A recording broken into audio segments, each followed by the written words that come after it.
Anong babalikan tayo nila tanggol? Sa tayo pupunta ngayon? May alam ako na pwede nating lapitan ang asawa ko. Lumalas kayo! Ganon! Uloy namin sa'yo! Tayo sa bahay! Dito, dito, dito! Ayan! Mabilis na tumakbo si Divina palayo sa kaguluhan, kasama ang kanyang mga tauhan. Halata ang takot sa mukha ng mga ito habang nagtanong kung saan sila tutungo. Lalo't alam nilang siguradong hahanapin sila ni Tanggol.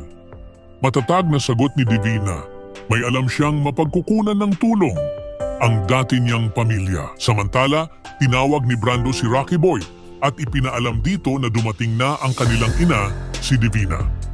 Agad namang nagtanong si Brando kung bakit ito naroon. Walang pag-aalinlangan, nagsumbong si Divina na hinahabol siya ni Tanggol Montenegro.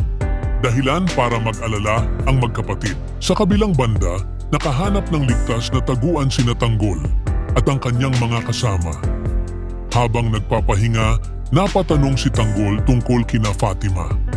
Malungkot na ibinalita ni Enteng na wala na sina Paeng at Fatima matapos ang matinding labanan. Sa bigat ng narinig, nag-aya si Enteng na maglakad muna sila upang kahit paano ay mahimasmasan. Habang naglalakad, napadpad sina Tanggol sa isang bar. Pag-upo nila, agad nakilala ni Linda si Tanggol Montenegro.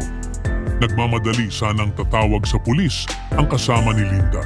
Ngunit dumating si Mauro at agad siyang pinigilan. Mahigpit na bilin nito. Kung sakaling may magtanong o maghanap sa kanya, sabihin na lamang na wala siya. Ilang sandali pa, dumating ang isang grupo ng kalalakihang naghahanap kay Mauro. Matapang na sinabi ni Linda na wala si Mauro at umalis na ito. Nagpanting ang tenga ng isa sa mga lalaki at bigla niyang sinampal si Linda. Dahil dito, galit na lumabas si Mauro upang harapin sila. Hindi niya matanggap na pati asawa niya ay nadadamay sa kanilang gulo. Agad binugbog si Mauro ng grupo ng mga lalaki.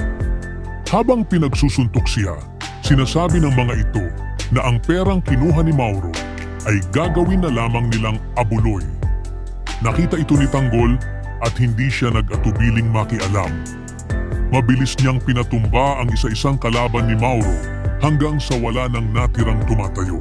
Matapos mapatumba ang mga kalaban, nilapitan ni Tanggol si Mauro upang tulungan itong makatayo. Gulat na gulat si Mauro, hindi niya akalaing tutulungan siya ni Tanggol. Nagmakaawa si Linda na dalhin si Mauro sa kanilang bahay para magpagaling.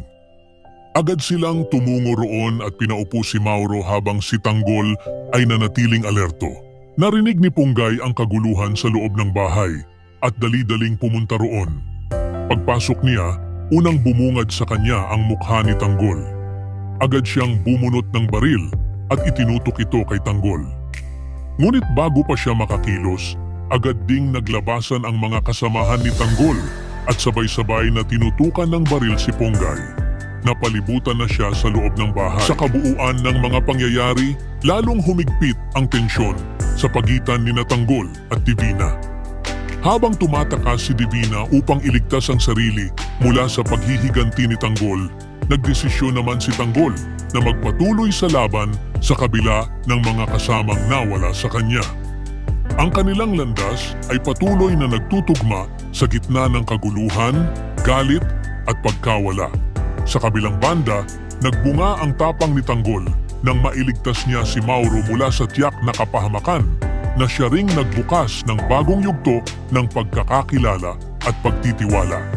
Ngunit sa pagdating ni Punggay at sa muling pagtutok ng mga baril, nagbabadyang muli ang panibagong labanan.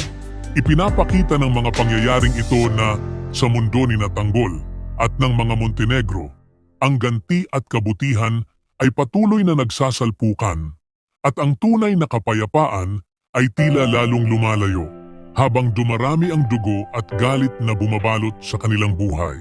Ibahagi ang inyong saloobin sa comments section. Huwag kalimutang mag-subscribe at i-click ang notification bell para hindi ninyo ma-miss ang susunod na kabanata ng Batang Quiapo.